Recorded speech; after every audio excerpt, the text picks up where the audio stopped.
사이렌이 울리자 모든 신호가 멈추고 일제히 어디론가 달려갑니다.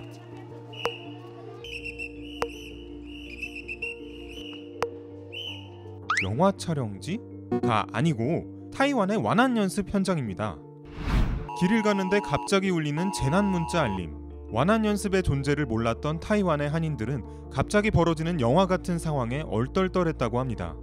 실제 상황을 방불케 하는 대피 훈련이 이어지고 등판에 붙어있는 글자까지 사뭇 심각한 풍경입니다. 중국이 그토록 경계하던 펠로시의 타이완 방문이 확정되면서 완안 연습은 더욱 다양하고 체계적으로 이루어졌는데요.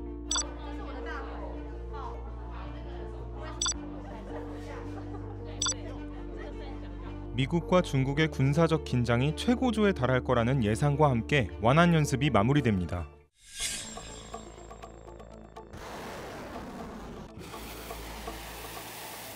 펠로시의 방문 이후 중국의 본격적인 무력 시위가 시작됐습니다. 전 세계가 타이완을 둘러싼 미중 갈등에 주목하고 있는데요. 그 한편에는 전쟁 위기가 일상이 되어버린 시민들이 있었습니다. 완안 연습은 전쟁 위기가 스며든 일상의 작은 일부에 불과했습니다. We will carry out a special cyber operation against Taiwan. The target of the attack includes the Taiwan government and all infrastructure. 각종 시설의 시스템이 해킹돼 펠로시를 비난하는 문구가 나옵니다. 일상에서 드나드는 장소에 소름 끼치는 선전 문구가 보이는 말도 안 되는 상황이었죠. 타이완 인근 영공에 항공 운항 제한 고시보가 발부되었습니다. 승객 안전을 위해 오는 5일 인천과 타이페이를 오가는 항공편 운항을 취소했습니다. 중국의 군사훈련으로 하늘과 바다가 봉쇄되면서 항공 스케줄이 엉켜버리기도 했습니다. 갑작스러운 상황에 발이 묶여버리는 불편을 겪는 건 시민들의 몫이었죠. 머리 위로는 미사일이 날아다니며 안전까지 위협받고 있는 상황. 이런 상황을 타이완 시민들은 어떻게 받아들이고 있을까요? 혹시라도 진짜로 전쟁이 나면 어떡하지 하는 뭔가 막연하게 두려운 마음은 있다고는 했어요. 훈련 때문에 비행기가 취소된다거나 민방위 훈련 같은 것도 받아야 되고 좀 부가적으로 되게 불편한 것들이 많아서 막연한 불안감과 자잘한 불편함이 거슬린다는 이야기. 그럼에도 불구하고 최악의 상황까지 갈 거라고는 생각하지 않는다고 말하는데요. 사실 완안 연습은 1978년부터 무려 45년째 이어져 왔습니다. 오랜 세월 타이완과 중국의 갈등이 이어지면서 시민들은 전쟁 위기로 인한 스트레스에 이미 익숙해져 있었습니다. 지금의 상황도 무던하게 받아들일 정도로 말이죠. 어떠한 상황이 나도 미국이 대만을 포기하지 않을 것이라는 믿음이 있어요. 반도체를 가지고 중국을 제어하겠다라는 생각을 바이든이 가지고 있는데 거기에 대만이 굉장히 중요한 축을 형성하고 있는 거죠. 미국에 대한 신뢰 역시 한몫했는데요.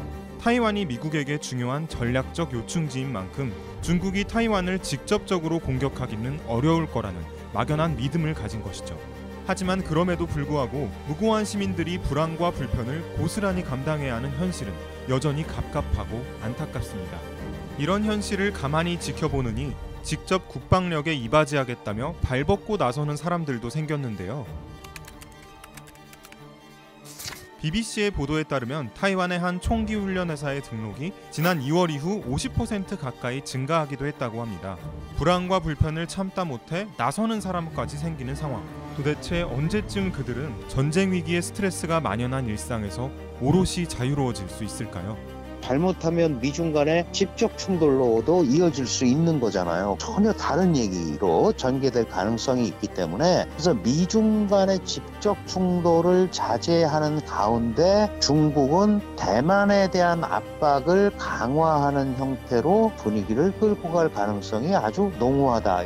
올 가을 3선을 앞둔 시진핑이 큰 위험을 무릅쓰지 않는 선에서 압박은 계속될 거라는 이야기인데요. 오랜 갈등의 역사 속에 위기가 일상이 되어버린 사람들, 국가의 패권 다툼에 애꿎은 시민이 새우등 터질 일은 반드시 없어야 할 것입니다.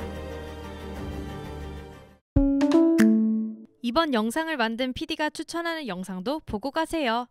스브스 뉴스의 다른 영상을 즐기시려면 구독 버튼을 꼭 눌러주세요.